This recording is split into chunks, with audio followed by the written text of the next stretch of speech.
So you can either prune this back using your favourite secateurs, as long as you don't cut back beyond the greeny bluey growth, you are fine. If you cut back to the old, brown wood where there's no green growth above it, if you cut back to there, then the plant will just end up as a brown mass and you won't get any regrowth on it. So then if that happens, the time then is to rip it out and start again.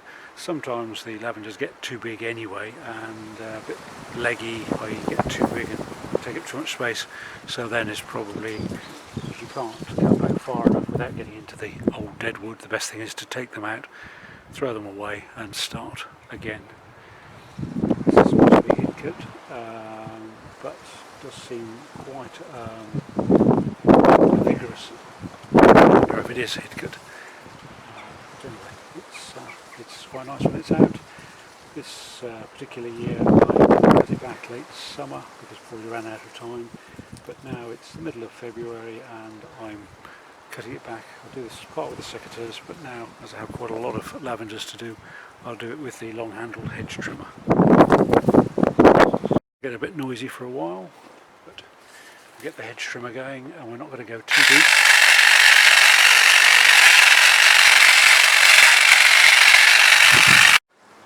So as you can see now, I've taken it back with the long handled hedge trimmer to the greenery. I've taken what were the old flower stems off and a little bit more, as you can perhaps see here.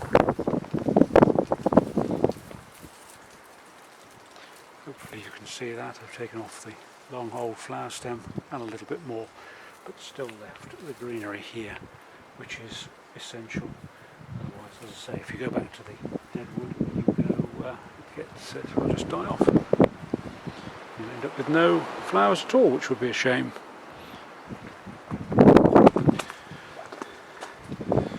Some people cut the flowers off in late summer and dry them. I leave them on for the birds and the bugs, and it sometimes looks quite spectacular when the frost and the snow are on the lavender, so it's really down to a personal choice. If you're pruning younger lavender, the same principles apply, but sometimes with the newer younger plants it's easier to see the new green shoots on the stem, and you can probably cut them back a little harder and keep them into a sort of tighter, smaller shape for at least a few years.